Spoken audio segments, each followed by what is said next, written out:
CAA অর্থাৎ citizenship amendment act, আপনারা হয়তো সকলেই জানেন যে এই সিএ আইনের মাধ্যমে অনেকেই কিন্তু ইতিমধ্যে ভরে ভরে মেল পাচ্ছেন নাগরিকত্বের।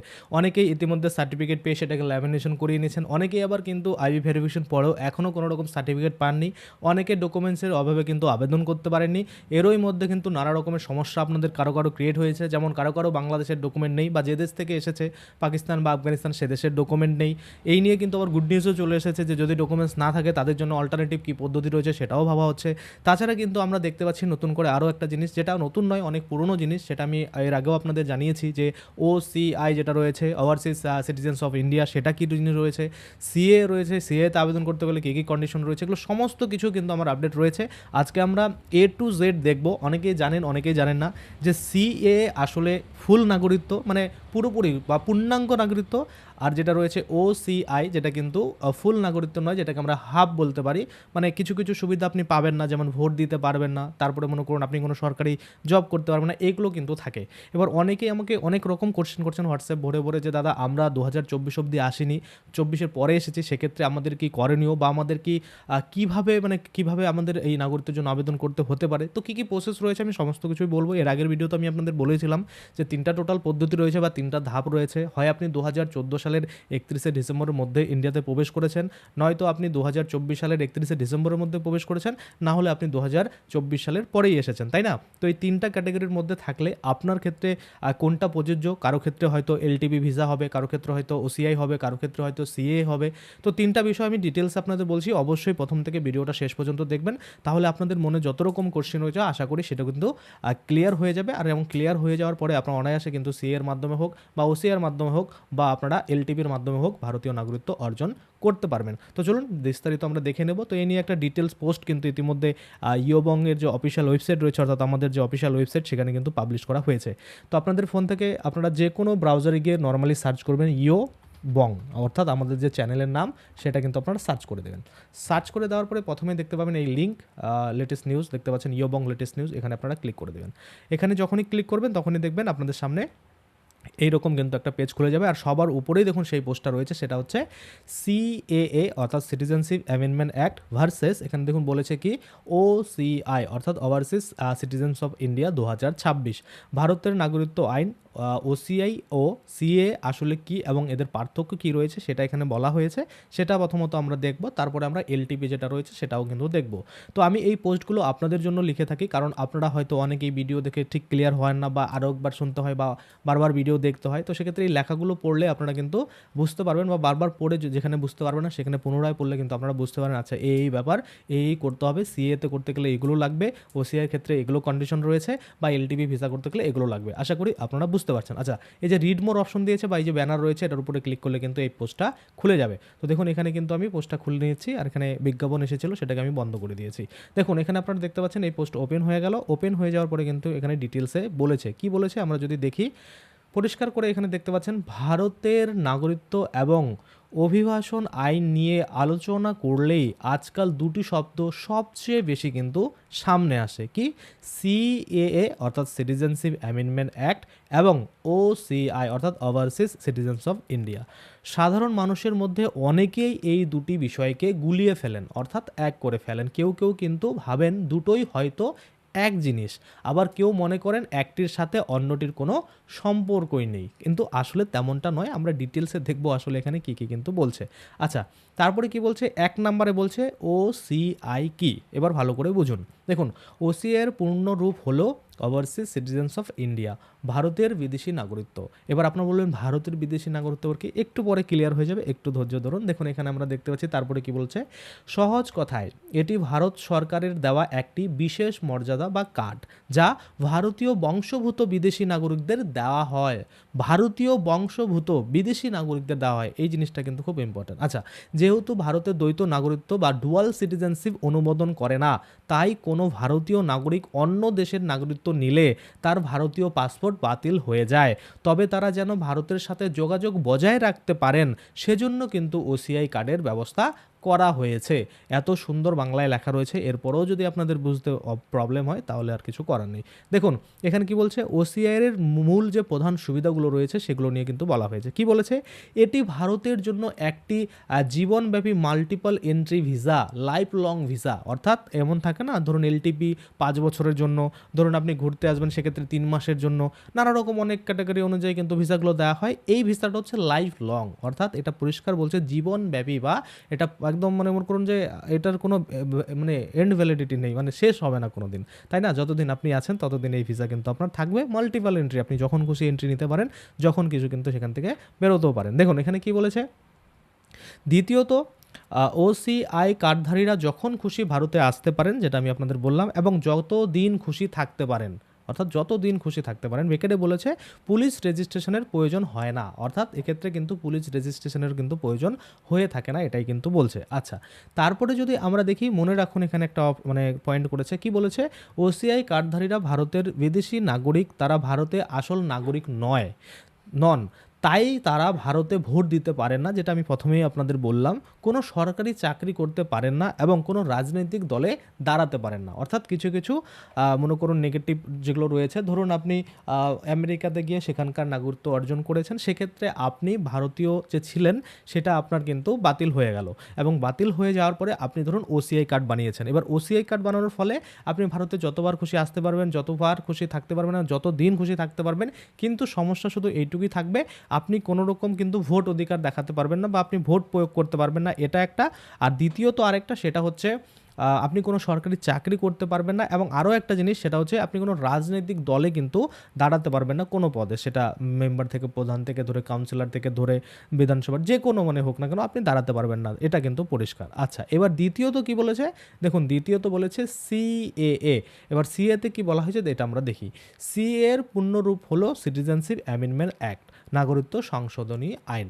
আপনারা সকলে এটা জানেন। আচ্ছা, কি বলছে, এটি ভারতের 1955 সালের মূল নাগরিকত্ব আইনের একটি সংশোধন, যা 2019 সালে সংসদে পাশ হয় এবং পরবর্তীতে এর নিয়মাবলী বাস্তবায়িত হয়।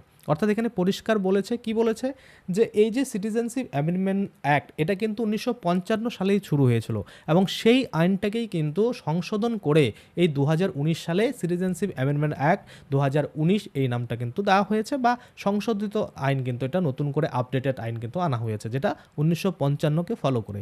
আশা করি আপনারা বুঝতে পারছেন। আচ্ছা, তারপরে যদি আমরা দেখি, এই আইনের মূল উদ্দেশ্য হলো ভারতের 3 প্রতিবেশী দেশ, অর্থাৎ এই সিএ আইনে কিন্তু মূলত মনে করুন মানে সবাইকে যে মানে ইসে দিচ্ছে, সুবিধা দিচ্ছে এমনটা নয়। মূলত কাদের সুবিধা দিচ্ছে, ভারতের যে মূল কয়েকটা প্রতিবেশী দেশ রয়েছে তার মধ্যে 3টা আমরা দেখতে পাচ্ছি, যেটা আপনারা সকলেই জানেন, যে এই আইনের মূল উদ্দেশ্য হলো ভারতের 3 প্রতিবেশী দেশ, বাংলাদেশ, পাকিস্তান এবং আফগানিস্তান থেকে ধর্মীয় নিপীড়নের কারণে পালিয়ে আসা সংখ্যালঘু সম্প্রদায়কে ভারতের পূর্ণ নাগরিকত্ব দেওয়া। একদম ক্লিয়ার। কি ক্লিয়ার, যে এই আইনটাতে পরিষ্কার, এই লাইনটাতেই কিন্তু গোটা ক্লিয়ার হয়ে যাচ্ছে, যে আপনি যদি বাংলাদেশ, পাকিস্তান এবং আফগানিস্তান থেকে ধর্মীয় উৎপীড়নের কারণে বা ধর্মীয় নিপীড়নের কারণে আপনি যদি পালিয়ে আসেন, এবং আপনাকে অবশ্যই যে কয়েকটা মানে ধর্মর কথা বলা হয়েছে সেগুলো থেকে বিলং করতে হবে, তাহলেই কিন্তু আপনি এখানে নাগরিকত্ব পাবেন। এবার ওখানকার সংখ্যালঘু মানে কারা, যারা হিন্দু, বৌদ্ধ, শিখ, জৈন রয়েছে, তারা যদি ভারতে আসে, এবার একটা সময়সীমা দিয়েছে এবং কিছু ক্রাইটেরিয়া রয়েছে, সেগুলো নিচে রয়েছে, আমরা দেখব। অর্থাৎ আপনারা এটুকু বুঝতে পারলেন, যদি সিএ এর আন্ডারে আপনাদের নাগরিকত্ব নিতে হয়, তাহলে অবশ্যই আপনাকে কিন্তু মনে করুন যে বাংলাদেশ, পাকিস্তান এবং আফগানিস্তান এই 3টা দেশ থেকেই আসতে হবে। তো ম্যাক্সিমাম মানুষ কিন্তু বাংলাদেশ থেকেই আসে, তাই না? আচ্ছা, এরপর সিএ এর মূল শর্তাবলী, কিছু নিয়ম কানুন রয়েছে, সিএতে আবেদন সবাই করতে পারবে না। দেখুন, নির্দিষ্ট সম্প্রদায়, অর্থাৎ এখানে হিন্দু, শিখ, বৌদ্ধ, জৈন, পার্সি এবং খ্রিস্টান, এই যে ধর্মগুলোর কথা বলা হয়েছে, এরা কিন্তু এখানে আবেদন করতে পারবে। এর বাইরে যারা পড়বে তারা কিন্তু এখানে আবেদন করতে পারবে না।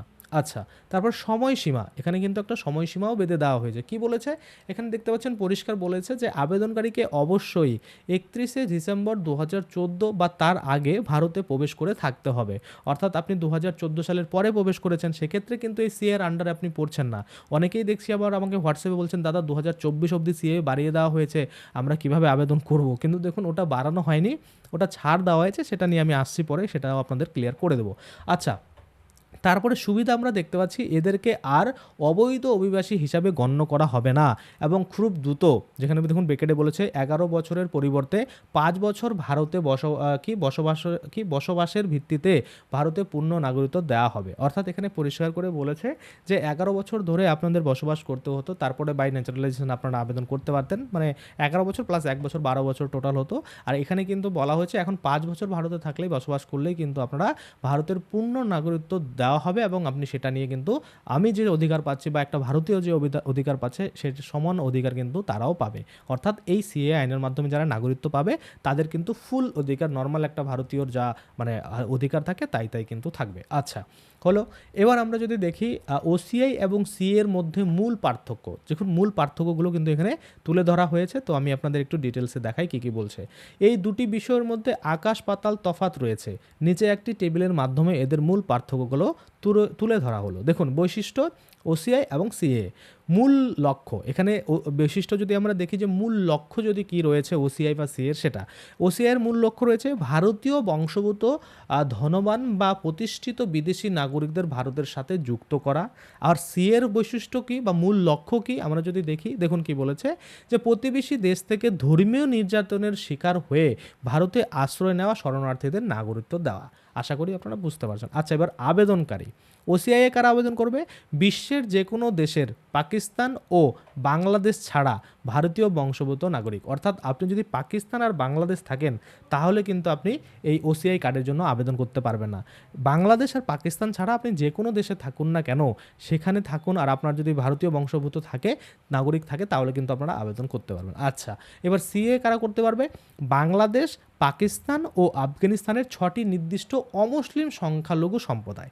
অর্থাৎ আপনি যদি পাকিস্তান, আফগানিস্তান এবং বাংলাদেশ থেকে আসেন আর অবশ্যই কিন্তু অমুসলিম সম্প্রদায় হতে হবে, যেটা কিন্তু পরিষ্কার এখানে উল্লেখ করে দিয়েছে। আশা করি আপনারা বুঝতে পারছেন। আচ্ছা তারপরে আমরা নাগরিকত্ব দেখতে পাচ্ছি, বৈশিষ্ট্যতে বলা রয়েছে। আর এখানে ওসিআইয়ের ক্ষেত্রে বলছে কি বলছে যে এটি কোনো পূর্ণ নাগরিকত্ব নয়, অর্থাৎ ওসিআইটা কোনো পূর্ণ নাগরিকত্ব নয়, এটি কেবল একটি দীর্ঘমেয়াদী ভিসার মতো বা বিশেষ ভিসা সুবিধা, অর্থাৎ লাইফ টাইম ভিসা পাওয়া যাচ্ছে ওসিআই কার্ড করে নিলে। আচ্ছা এবার আমরা যদি দেখি সিএ, এটি একটি ভারত সরকারের বা ভারতের পূর্ণ নাগরিকত্ব এবং ভারতীয় পাসপোর্ট পাওয়ার পথ। অর্থাৎ আপনি ধরুন সিএর মাধ্যমে সার্টিফিকেট পেয়ে গেলেন বা নাগরিকত্ব পেয়ে গেলেন, তাহলে আপনি ভারতীয় পাসপোর্ট আবেদন করতে পারেন, মানে পুরোপুরি আপনি ভারতীয় হয়ে গেলেন, এটা কিন্তু পরিষ্কার বলছে। আচ্ছা ভোটের অধিকার আমরা যদি দেখি, ওসিআই কার্ডধারীরা ভারতে ভোট দিতে পারেন না। সিএর মাধ্যমে নাগরিকত্ব পেলে সাধারণ ভারতীয়দের মতোই ভোটের অধিকার পাওয়া যায়, বা আপনি পুরোপুরি ভারতীয় হয়ে গেছেন সেক্ষেত্রে আপনি ভোট অধিকার সমস্ত কিছুই পাবেন, এটাই কিন্তু এখানে ডিটেলসে বলছে। আচ্ছা অনেকেই মনের প্রশ্ন জাগতে পারে যে ওসিআই এবং সিএ যদি সম্পূর্ণ আলাদা হয় তবে সিএ আইনের ভেতরে ওসিআইয়ের উল্লেখ কেন আছে, এটা কিন্তু পরিষ্কার অনেকের মনে কিন্তু কোশ্চেন আসবে। দেখুন কি বলেছে, এখানেই রয়েছে একটি গুরুত্বপূর্ণ আইনি মোড়। কি 2019 সালের সিএ আইনের মাধ্যমে সরকার ওসিআই কার্ড বাতিলের নিয়মে একটি নতুন ধারা যুক্ত করেছে। কি নতুন নিয়ম? কোনো ওসিআই কার্ডধারী ব্যক্তি যদি ভারতের যে কোনো স্থানীয় আইন যেমন ট্রাফিক আইন থেকে শুরু করে বড় কোনো অপরাধ লঙ্ঘন করেন তবে সরকার তার ওসিআই কার্ড বাতিল করার ক্ষমতা রাখে।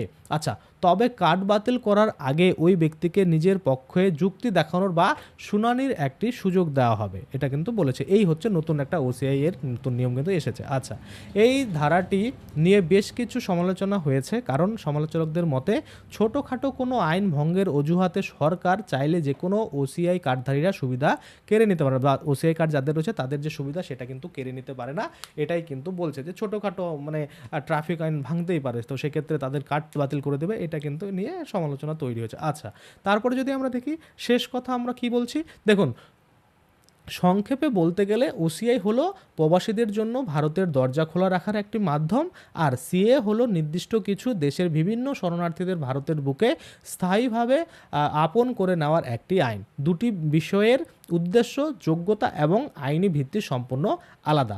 আশা করি এই পোস্টের মাধ্যমে বা এই যে আমি আপনাদের জন্য ভিডিও বানালাম বা এই যে আপনাদের জন্য পোস্টটা করে রাখলাম ওসিআই এবং সিএ নিয়ে আপনাদের মনের সব দ্বিধাদ্বন্দ্ব কিন্তু কেটে গেছে। এই বিষয়ে আপনার কোনো মতামত থাকলে অবশ্যই আপনারা কমেন্ট করতে পারেন, বা আপনাদের মনে কিছু ক্লিয়ার না হলে সেটাও কিন্তু কমেন্টে জানাতে পারেন, সেটা নিয়েও কিন্তু আমি আপনাদের জন্য ভিডিও বানিয়ে দেবো বা আমি আপনাদের কমেন্টের রিপ্লাই কিন্তু দিয়ে দেবো। তাহলে একটা জিনিস আপনাদের ক্লিয়ার হয়ে গেল, কি ক্লিয়ার হয়ে গেল যে ওসিআই কারা করবে, সিএ কারা করবে, সিএতে কী কী সুবিধা পাওয়া যায়, এবার সিএতে আবেদন করতে কিন্তু কোন কোন নিয়ম মানতে হবে, এই নিয়ে অলরেডি আমার ভিডিও রয়েছে। এবার আমি চলে আসছি যে প্রথমে আমি আপনাদের বলেছিলাম যে 3টা ধাপ কিন্তু এখানে আমি আপনাদের আলোচনা করে দেবো। সেটা হচ্ছে প্রথম ধাপ 1900 বলছি 2014 সালের 31শে ডিসেম্বরের মধ্যে যারা ভারতে প্রবেশ করেছেন, তারা সিএ এর আন্ডারে পড়ছেন, তারা সিএতে আবেদন করতে পারবেন, তারা সেটার মাধ্যমে ভারতীয় নাগরিকত্ব পাবেন। আচ্ছা, 2014 সাল থেকে শুরু করে 2024 সালের 31শে ডিসেম্বর অবধি যারা ভারতে প্রবেশ করেছেন, তারা সিএ এর আন্ডারে পড়ছেন না, তারা সিএতে ভারতীয় নাগরিকত্বের জন্য আবেদন করতে পারেন না। এবং কিন্তু একটা জিনিস সুবিধা শুধু দেওয়া হয়েছে আপনাদের, সেটা হচ্ছে যে কোনো রকম ধরপাকড়াও, ডিটেনশন ক্যাম্প বা অবৈধ অনুপ্রবেশকারী হিসাবে আপনাকে ধরা হবে না। কখন ধরা হবে না? যখন আপনি ওই 6টি অমুসলিম সম্প্রদায় থেকে বিলং করবেন। আশা করি আপনারা বুঝতে পারছেন। আচ্ছা, তারপরে চলে আসি 2024 সালের পরে যারা এসেছেন তাদের ক্ষেত্রে একটাই শুধুমাত্র রাস্তা আমি আপাতত দেখতে পাচ্ছি, পরবর্তী সরকারের ঘোষণা করা অবধি কিন্তু একটাই আমি দেখতে পাচ্ছি, সেটা হচ্ছে যে এলটিবি ভিসা। যদি লং টার্ম ভিসা আপনি অ্যাপ্লাই করে এখানে থাকতে চান এবং থাকার পরে আমরা দেখতে পাচ্ছি যে কমিয়ে আনা হয়েছে 11-12 বছর থেকে, সেটা 5 বছরে আনা হয়েছে। যদি আপনি এখানে থাকেন সেক্ষেত্রে পরবর্তীতে আপনি ন্যাচারালাইজেশন বা বাই ন্যাচারালাইজেশনের মাধ্যমে কিন্তু আপনারা ভারতীয় নাগরিকত্বের জন্য আবেদন করতে পারেন। আশা করি আপনারা বুঝতে পারছেন। এবার অনেকেই আবার এখন বাংলাদেশ থেকে বলছেন, দাদা আমরা এখানে থাকতে অসুবিধা আছে, সেখান থেকে আসতে চাই, কিভাবে কি করতে হবে? তো দেখুন, একটাই উপায় রয়েছে, সেটা হচ্ছে এলটিপি ভিসা। এবার আপনি অবৈধভাবে চলে এসেছেন, তারপরে কিন্তু সেই এলটিপি ভিসা পাওয়া অনেকটাই কঠিন, বা আপনি এসেছিলেন বৈধ ভিসা করে কিন্তু ভিসা শেষ হয়ে গেছে, সেক্ষেত্রে এলটিপি ভিসা পাওয়া একটু কঠিন। তাছাড়াও নর্মালি একটু এলটিপি ভিসা পেতে গেলে আপনাদের কিন্তু নিজস্ব মানুষ যদি না থাকে, আপনার হয়ে যদি ভারতীয় কেউ ডিক্লারেশন না দেয়, সেক্ষেত্রে কিন্তু একটু সমস্যা হতে পারে। আশা করি আপনারা বুঝতে পারছেন। তাহলে এই ছিল টোটাল বিষয় সিএ ওসিআই নিয়ে। আপনাদের যদি কোনো রকম মানে কোশ্চিন থাকে বা অনেকের অনেক রকমের সমস্যা থাকে, অবশ্যই আপনারা টেলিগ্রাম, হোয়াটসঅ্যাপে কিন্তু মেসেজ করতে পারেন। আমি কিন্তু অবশ্যই সেটা নিয়ে ভিডিও বানিয়ে দেবো, না হলে সেখানেই রিপ্লাই দিয়ে দেবো।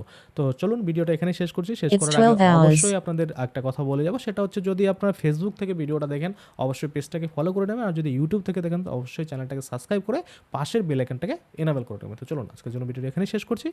ধন্যবাদ।